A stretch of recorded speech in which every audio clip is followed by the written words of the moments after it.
Hello and welcome to Talking General Practice, the podcast from GP Online. I'm Emma Bower, the editor of GP Online. On the podcast today, I'm joined by Professor Brendan Delaney. Brendan is a GP and Professor of Medical Informatics and Decision Making at Imperial College London. His research work covers artificial intelligence in medical diagnosis and learning health systems, and he's a real expert in this field. In this conversation, Brendan talks about the research he's involved with looking at how AI can be used to support diagnosis in primary care.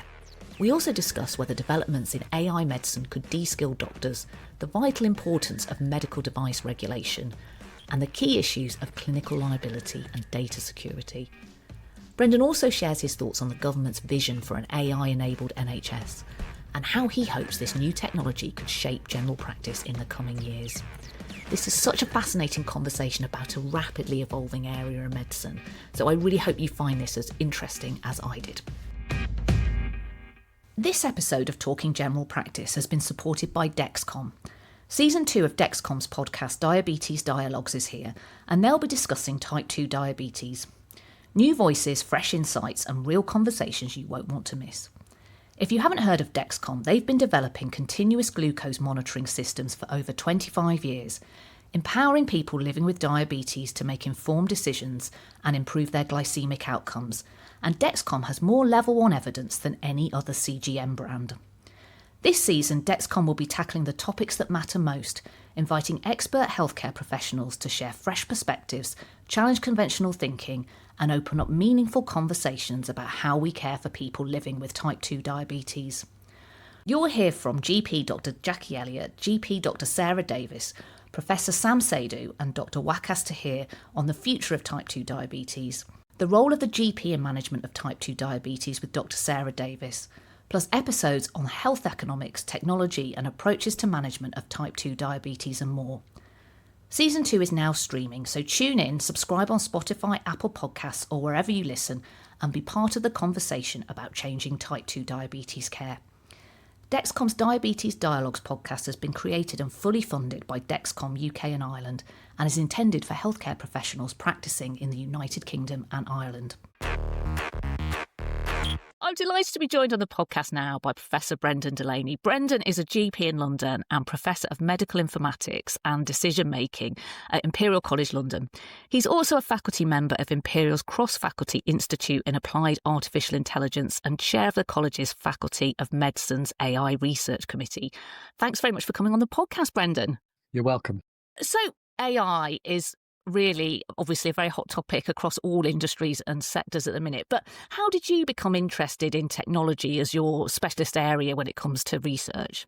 I've been both an academic and a GP for more than 30 years, and I've always been a bit of a tech geek, to be fair. So I spent 17 years in Birmingham at Richard Hobbs Department of Primary Care before he moved to Oxford.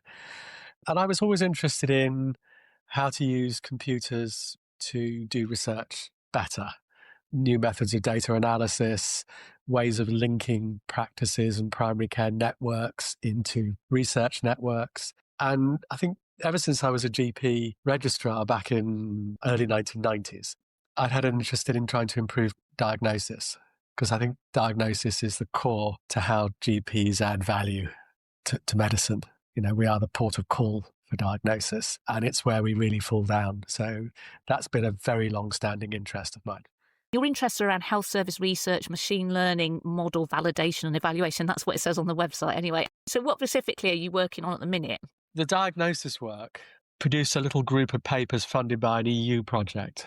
And in that 5-year period, we produced a small number of studies unpicking how it could be that we could make diagnosis more reliable in primary care. What are the influencing factors from a psychological perspective, and how do we nudge things in the correct direction? Myself and colleagues, particularly a psychologist called Olga Kostopoulou, who I've worked with for a long time, we came up with this idea that there are really two ways of supporting it. You either influence people really, really, really early on, aiming to change their subconscious thought patterns, so-called sort of system one, or you try and hold people by the hand and lead them through a more deductive process. the so-called System 2. So we set up an experiment. You've got some theoretical patients, you've got some information you can request, and we've got two different sorts of decision support. An initial list of potential diagnoses that the patient might have, or as you work down the thing, at the end it says you might have missed these diagnoses. A series of experiments from vignettes actually eventually through to actors as simulated patients. Looking at that, we found consistently very, very early prompting for diagnosis was better than nothing, and was also better than any late prompts, which had no effect whatsoever. And the reason that is people explain them away. So I have thought of that, or that's not relevant, and all subconsciously. And I was also interested in diagnostic prediction models and methods for doing that. And they'd started to converge around thinking about how can we bring these mathematical prediction models to generate differential diagnoses really, really early in the consultation. And I'd had a project funded by Cancer Research UK, which was to test a prototype of doing that as a plugin to an EHR system. So you put a patient in front of you, you put in a reason for encounter or what the patient's problem was, it would mine the available data and produce a list you could look at before you then moved on with the rest of the consultation. And we'd shown that this was quite effective in a simulation. Then the pandemic hit, and all sorts of things happened in the GP technology world, including an awful lot of plugins and pop-ups. So when we went out to practices, we found that actually we can't use another plug-in system because we tell all our doctors they must use this to make sure we get all the correct codes in the record for all the targets and incentive payments and things like that, where there's a real cost for putting in a wrong code. So we were completely stonewalled. And then I had a phone call from a physician in the US called Stephen Charlap. And Stephen's brother, who was a cardiologist, had died because of a late diagnosed BRCA gene-related melanoma, because the clinicians who were treating him didn't realize the strong family history and didn't remember that it's not just breast cancers that are BRCA-related. And Stephen got a real bee in his bonnet about trying to improve diagnosis. He founded a company called Soap Health as a startup, which was effectively doing what we were doing, but taking it a step earlier.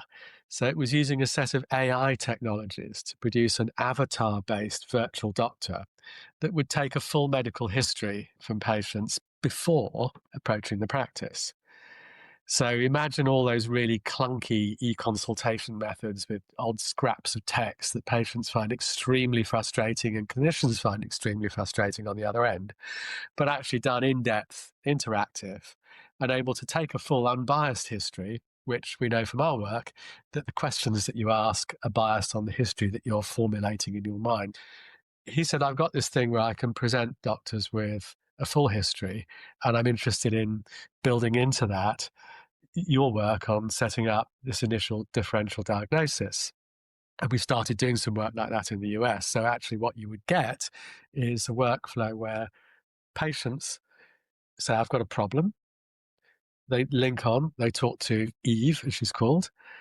Eve takes the full history, links in the past medical history. The clinician then opens a portal and says, the patient wants a consultation. This is their symptoms and things. These are their ideas and expectations. This is their past history that's relevant. Here's a generated set of differential diagnoses with some suggestions to things that you ought to prioritize. For example, if a patient fulfilled a nice red flag guideline criteria for referral or something, that would highlight that.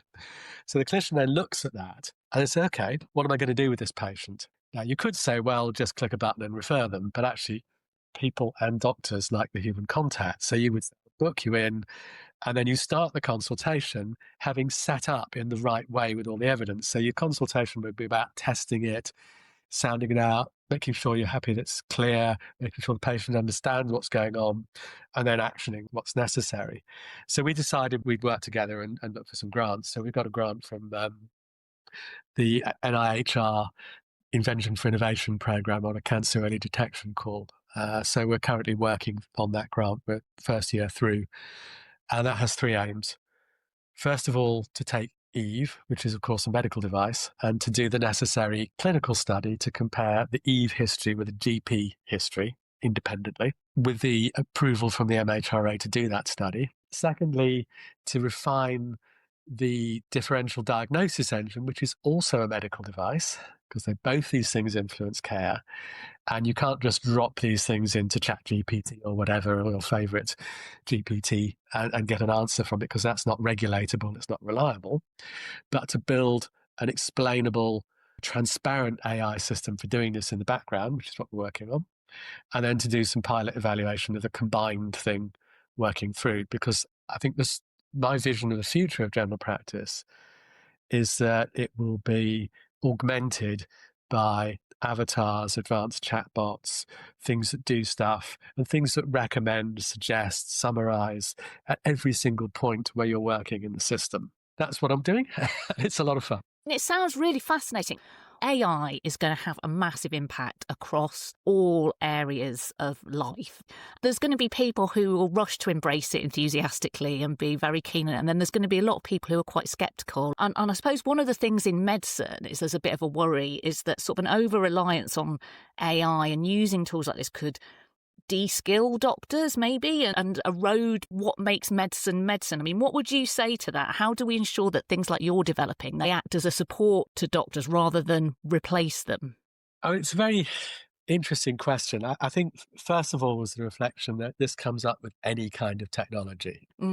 And almost any kind of change in practice. I remember 30 years ago, when we were talking about sort of template-driven guidelines for things like diabetes care and stuff like that, people were saying, well, I'll be de-skilled because I won't be forced to remember what I have to do on a diabetes check. This kind of thing. Yeah. You always get this. And the thing is, yes, you probably will get de-skilled at doing unaided practice.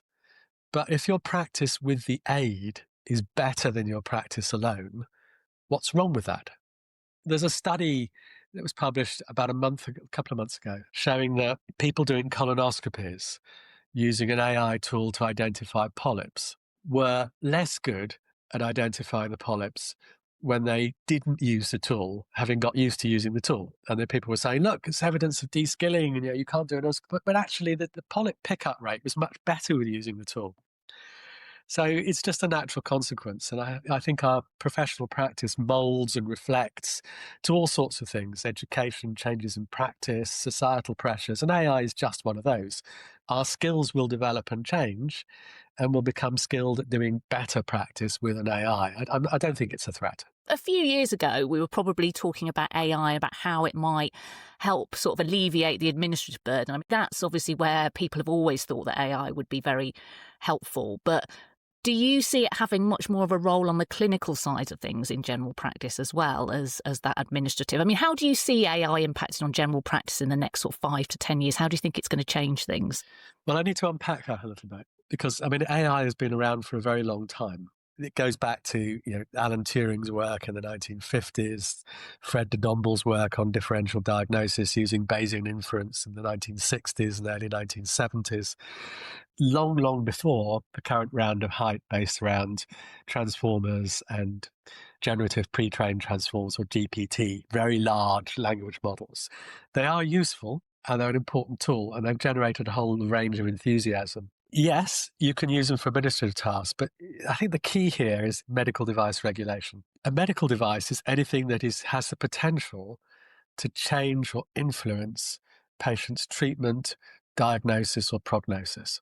And that's quite wide. It's encapsulated by an intended purpose statement. We have this thing which is intended to do that, and that has to be the way the tool is marketed, people trained to use it and told to use it, and the way it should be used. So you can't just say, oh, it's going to be one thing and then go off and do something else. It's quite controlled. Now, the problem is the line between what's purely administrative and what's an intended purpose with a medical purpose, it's quite blurred. So if you take a tool that's going to go through a patient's records and check that the correct codes are in there for the summary, sounds fairly administrative. As any GP will know, through GP record-to-record transfer, you get a new patient in, and it's absolute garbage, the problem list. It'll say patient chat or blood test or something like that, and the fact they've got diabetes isn't on there. And that's because the records get garbled. There's no standard between how a problem list is maintained in System 1 versus EMIS or whatever. That would be an administrative task, surely.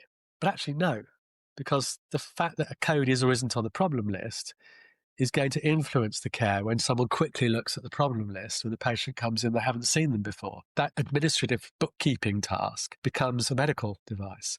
Likewise, pulling a code out of a patient letter from a hospital that's going to go in the record, or creating a short summary of the key points from that to go in the text of a medical record. They're also medical devices. What wouldn't be, from an administrative point of view? Okay, taking some text notes and making a letter out of it. Well, that letter is going to influence the patient's care when the clinician in the hospital reads it. The information that's in it is important clinical content. Okay, perhaps checking your billing appropriately for your flu codes, or working out a rota for clinicians, or picking up and making sure that you've called patients a certain number of times for your QOF framework for whatever. Those are probably administrative tasks, but they're quite minor. Most of what we do, and most of what clinical staff do in practice, has a medical purpose behind it. There's a danger that things come in and the manufacturer says, oh, this is just a purely admin thing. It's just summarizing some records here. I mean, the ambient scribes are a really good example of this. They come in and say, oh, it's not a medical device. Try this out, use it. That's fine. You can do it yourself. Don't have to ask anybody. And then, of course, it comes along and says, well, actually, these are at minimum a class 1 medical device. Well, actually, class 1 medical devices are things like sticking plasters. They're not things that summarize clinical content. That's a class 2A medical device. So they're currently underdone anyway.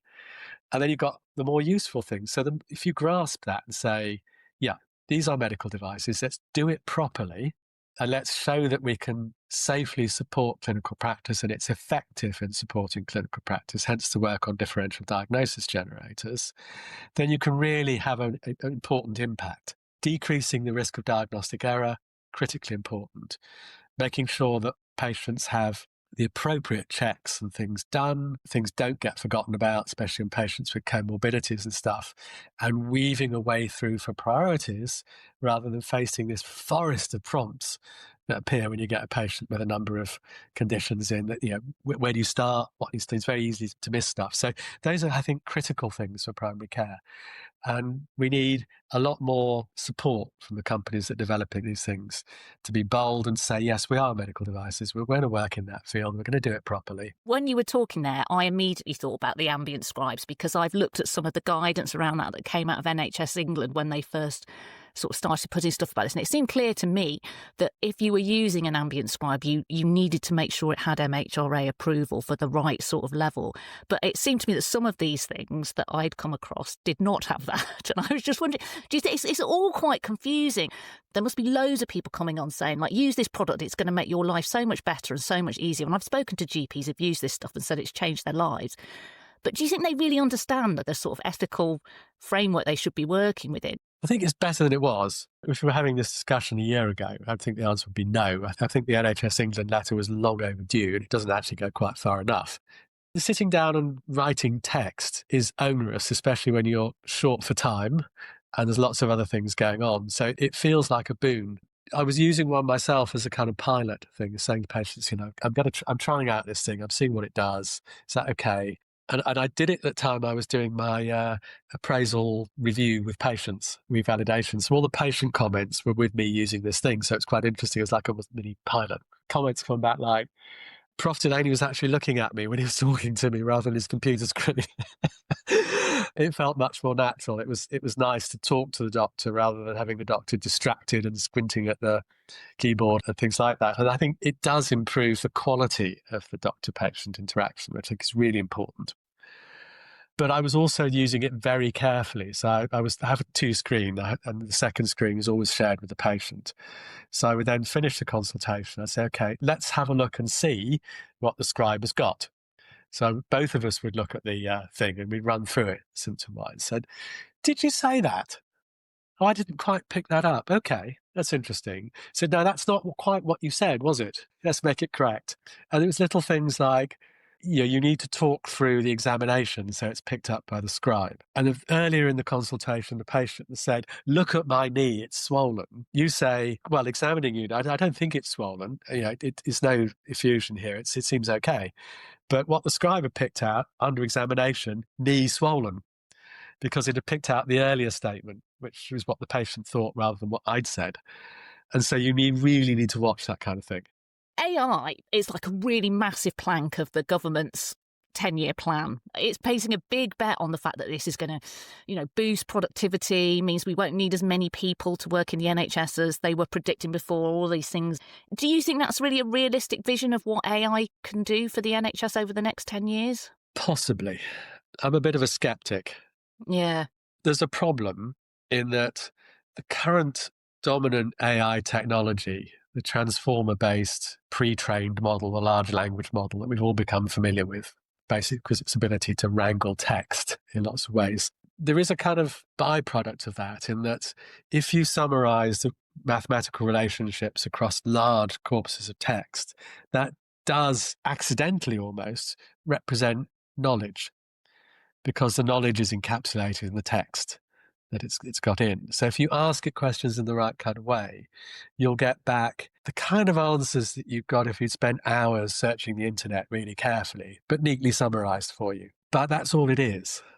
It's a summarization tool of stuff that it's been trained on. It's not new knowledge. It's not doing research for you. And also it's subject to errors and mistakes because that summarization is a probabilistic process. It's a very dense, complicated mathematical probability model. It doesn't have any representation of truth, fact. It doesn't have what we call in informatics a world model. It doesn't know what it's doing. People can anthropomorphize this and talk to it, use it for counseling or something like that. I think it's being authoritative. It's just nonsense. It's a mirage. So you put this in with its well-demonstrated tendency to create incorrect answers because of the probabilistic nature of things, without any other guide rails and controls. So if you ask it why it's given an answer, it just fabricate it in exactly the same way it fabricated the answer in the first place. If you start to rely on that, you really are looking for trouble where it matters. The 10-year plan, healthcare, it really matters. Now, what's driving the hype in Silicon Valley? Trillions of dollars of investment. That industry is relying on wholesale adoption and change, plus heavy charging because their business models are not working currently once that adoption has taken place. So that's what's pushing and going on behind all this kind of thing. You've got all sorts of consultants and people talking to government, talking to NHS England, pushing this. But hidden in there is a grain of truth that this is a potential game changer. I mean, the field is moving anyway in this direction, but the idea of explainable AI, responsible AI, proper benchmarks, understanding reproducibility, performance, the kind of things you have to have for medical device regulation, in themselves will push the technology to improve. So what we're doing at IX at Imperial is we're working on a variety of hybrid AI systems, particularly called neurosymbolic AI. So the neuro is that deep learning network. And the symbolic part is an older part of AI that goes back decades of formal computational logic, where you represent ideas and concepts very clearly and then compute over the relationships. If you combine the two, you start to get some of the flexibility and speed of the GPT type approach, but also having reliable explanations and things on top and frameworks. You can say, well, if these occur in conjunction, this must happen. It must always be the case. The patient that comes in age 50 with anemia and rectal bleeding must always have colorectal cancer appear on the differential diagnosis list. Not 95% of the time, always. So it's that kind of thing. One of the strengths of AI is its ability to kind of synthesize like large amounts of data. Surely that will be quite useful in terms of medical research, in terms of potential clinical breakthroughs on that front. Do you think that's where it will have its big strength? I think it will. I'm involved with the Medical Research Council on developing an AI strategy for research. You're quite right. There's a huge opportunity around, our ability to look at gene sequences and use AlphaFold to predict proteins, and then look up proteins and work out what they do from libraries and from pre-trained models on relationships at cellular level. That's going to have a huge impact, potentially, but we don't yet have drugs which have been designed that way. So there's a slight concern that maybe it's not quite hitting the target, so I think it's a very active space. I mean, research is difficult. We're used to using prediction models in primary care. We use a lot of them. Q-cancer, for example, people use on the cancer thing. I've been talking about cancer quite a lot. We did some work on predicting lung cancer using primary care data, but rather using a standard epidemiological approach. We took the North West London Whole Systems Integrated Care, which is 2.5 million population, all their GP records going back over 20 years, all the coded information from that, so a lot of data, did extensive pre-processing by grouping up codes into groups so that we reduced 30,000 separate codes into 450 groups of concepts. And then we trained a transformer-based model solely on that data to predict lung cancer diagnosis. So looking at the differences between cases of lung cancer and sets of controls, other cancers, other respiratory conditions, and other general conditions over a 3-year history prior to the index event. And that produced a model that was on an area under a ROC curve, a kind of one comparison for discrimination, was 5% better than the existing Q-cancer model. That was published in Lancet eBiomedicine in January. And there's a lot of work going on now in medicine in using these and training these kind of models.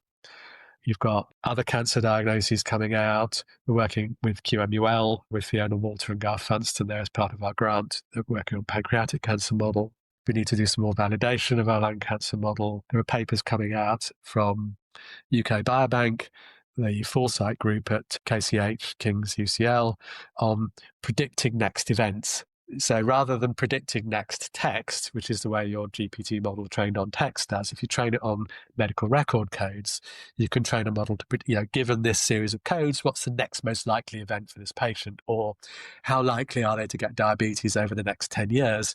You predict over 10 years and then sum up how many have got diabetes, for example. These so-called decoder models.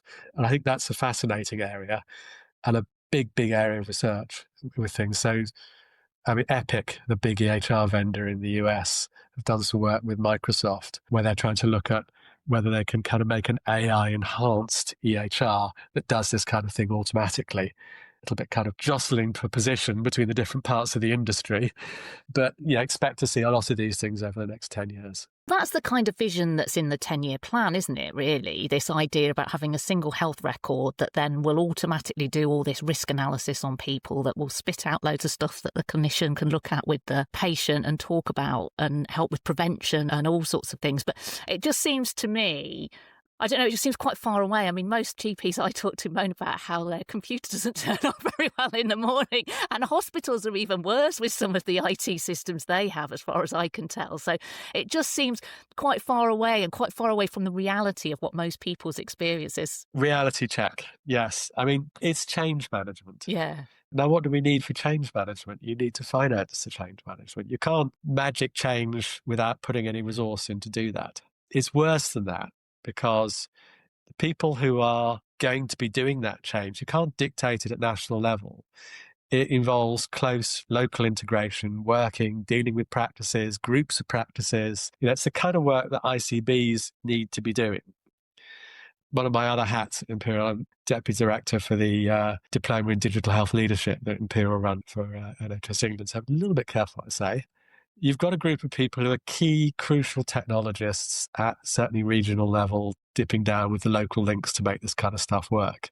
Those organisations have been told to drop their headcount by half over the next year. These are people who will be leading that change. How are we going to create the resources to do that change, the technology adoption at local level to make a difference for patients when we're slashing and burning the people, the very people who are supposed to be doing that? That makes me deeply skeptical about the whole thing. I think in the current environment, with no investment and with a reduction in the investment in those key human resources for change management, I can't see any of this happening. You've talked a bit about the thing that you're working on, Eve. I mean, do you see AI having a really big impact on the way patients interact with doctors, and particularly in general practice? I mean, how do you see that changing? I mean, Steve Charlap's company is called SOAP Health. People say, SOAP? What the hell's this? It's SOAP, Subjective Objective Action Plan. It's the Larry Weed approach to the structured medical record from the 1970s. But anyway, he's pivoted a little bit in the US because it was originally intended to be a front door for people seeking care. And I think he's found out, rather similarly to this country, that clinicians and organisations' appetite for really rapid change management in their front door is quite limited. People are very risk averse. to that kind of big change. I mean, there's a lot of debate going on about how long e-consultations need to be switched on during the day and who's going to deal with the ones that come in at the end of the day, this kind of thing. So, and that's our current technology problem. But if you say to practices where you're going to have to totally turn it up on end and have an AI as your front door, most people say, hang on a minute, I'm going to wait and see what pans out here. So it's very difficult if you've got a startup that's trying to seek new adoption. So he's pivoted the approach around and is going directly to patients as an AI-enabled personal health record called Meadow, which enables patients to have this long-term interaction with an AI advisor about all sorts of things relating to their health, their fitness, their well-being, that integrates with their medical record. That they can say, I've got a new symptom, tell it all about the symptom, and it could actually pop up and say, well, actually, I think you should probably have a consultation about this. Would you like me to contact your GP with the information? I think that's exactly what the NHS app ought to be. At the moment, it's this horrible static portal with all sorts of missing information and very difficult to get the right link up with practices. Imagine the NHS app as being your general AI health advisor that can tell you haven't taken enough steps that day, could suggest some advice on things you were buying in the supermarket, saying, actually, you've got a little bit too much ultra-processed stuff there. Why don't you have a bit more fresh fruit and veg? Or you could set it aims and it could advise you, but then seamlessly links into your medical record and say, well, I'm a bit worried about this or a bit worried about that, and could give you authoritative advice, not just going and checking the internet, and would then implement the necessary guidance on early diagnosis and stuff and flag up to the practice, saying, actually, this patient's got a bit of weight loss, or close focus little questions to GP, not, looking at these horrible e-consultations, but this patient's got this, do you think you'd like to see them or would you like to get a blood test? Or you could go back to the patient and say, based on the information followed the app, could you get this blood test done? And depending on the result of that, I may need to see you. It becomes this much more blended interaction, much more integrated with people's ongoing health. I would love to see us pivot more towards that rather than, okay, you've got to see us now because of this, or actually you can wait a month. And these frustrating things of patients coming in with numerous lists of stuff, and you feel like you're never quite really getting to grips with the core of what really matters with that person's health. The NHS app is a big part of the 10-year plan as well. But obviously people I've spoken to have said that one of their real concerns about that, like trying to make the NHS app the front door to the NHS, is this whole issue of digital exclusion and, not everybody's engaged with this new technology. Is that going to be a really key issue? If we move to an NHS where we are making greater use of technology, how do we make sure that we're not leaving people behind? I think it's less of an issue than it used to be. Right. I mean, most people have a smartphone. I mean, we've become used to dealing with patients through texts. Patients are using apps on their phones, they're using the internet on their phones. Our patients have quietly, as we have got older, have quietly become much more digitally literate.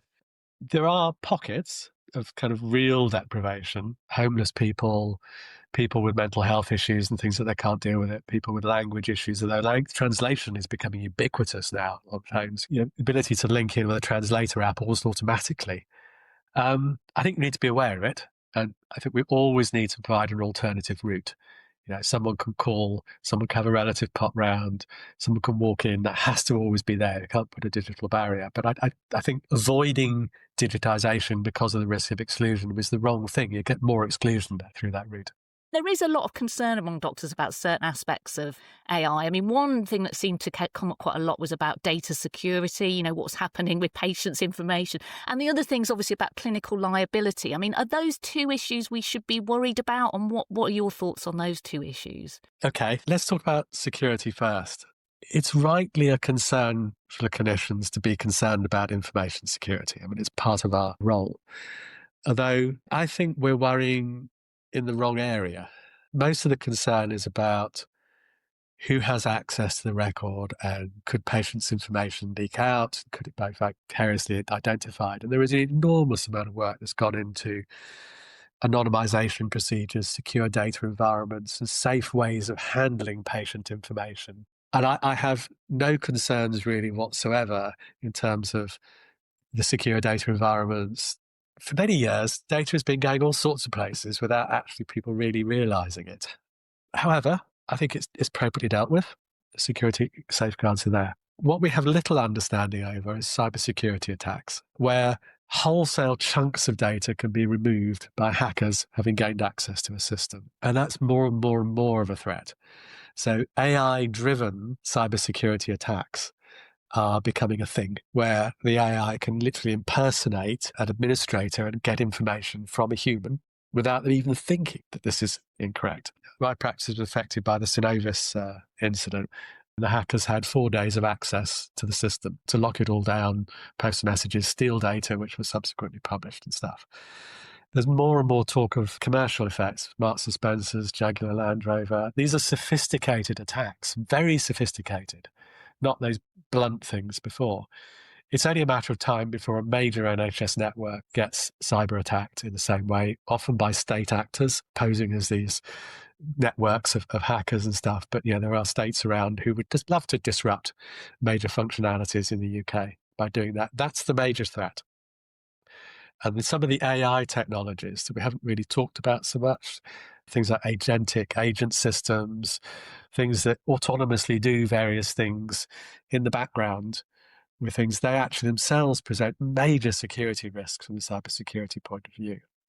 We need to be really, really, really upfront about that and very guarded and careful on cybersecurity and not worry quite so much about the standard kind of patient privacy type things. What about the clinical liability? What about that? Well, it's a good question. I mean, if a company comes along and says, I'd like you to use this device for doing a kind of digital scribe perhaps, or anything else, you need to say, where does the liability lie? Because going through the system properly, you look at their medical device registration, you ask if it's appropriate, you look at their DSPT, their risk register, their hazard log, and you implement it in the practice by setting up your own practice-based hazard log, documenting that you've looked at stuff. You're dealing with your liability because you've done everything properly. So if a problem arises, the liability would most likely rest with the company, perhaps through not adequately detecting a hazard or dealing with it appropriately with a control mechanism. They come along and you say, oh, yeah, okay, I'll put that up and use it. And you haven't done any of those checks. And the company says, well, we told you, then that's your liability. So what the NHS England letter was basically pointing out was that there are patient safety issues here, but there are major liability issues. And all the GPs who go running around saying, oh, I've been trying this new thing and it's fantastic and stuff. You're way opening yourselves up for things if there's a diagnostic error that arises because something wasn't connected and summarized properly through doing that. And what's lacking in skills is assessing that. We don't have proper trained skills in assessing these things, the clinical safety officers that are needed. I mean, you need a CSO in each practice. I am my own practice, but largely because I've got a big interest in these and I've been taking SOAP Health through the medical device regulatory standards and things to do that. I'm not sure there's another one in South East London, for example. Obviously, it's going to get better and there'll be new things that come along all the time. But really, at the minute, it is just a tool to support GPs doing their job or doctors, isn't it? It's just another tool in the arsenal. So you are responsible as a doctor still for the patient in front of you, aren't you? Regardless of what you're using. Yes, which is what all the legal frameworks are set up. So that, when you use a device, it could be a syringe, giving an injection, a drug, giving some of their flu vaccinations, everything is documented to know where the liability lies and safe practice, SOPs for nursing staff to do various procedures with patients and stuff. It's all set up around that. And AI needs to fit into the same framework. If you're stepping out of the framework and not considering it, then there are legal risks. Yes, absolutely. Before we finish, what piece of advice would you give to other doctors listening to this, to how they can prepare for this new world of an AI-enabled medicine and more technology? People need to balance both being enthusiastic and wanting to try stuff up and embrace it, whilst at the same time being cautious and pragmatic. I may come over as a bit of a skeptic on some of the claims, but actually I'm hugely enthusiastic. I was chatting to a colleague who just said, I've just waded through so many document letters. I'm absolutely fed up with it. I think it was half term and a bunch of people were away. And I just spent 2 hours going through these things.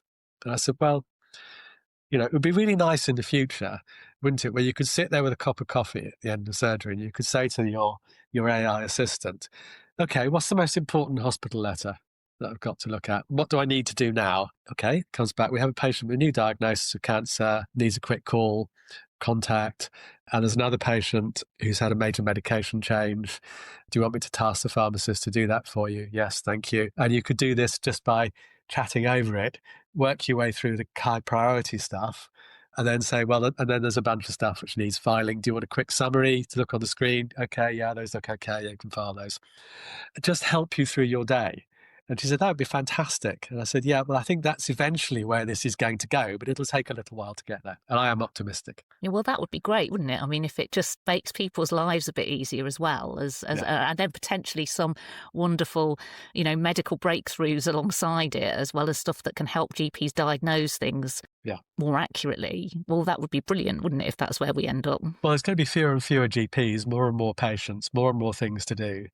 And there'll be just total burnout unless we do manage to get some of this stuff moving. All right, that's brilliant. Thank you very much for your time today, Brendan. It's really good to talk to you. Thank you. Very enjoyable. Well, that's it for this week. Thanks so much for listening, and thanks again to Brendan for taking the time to talk with me. I'll be back next week for our regular news review, so please do join me then.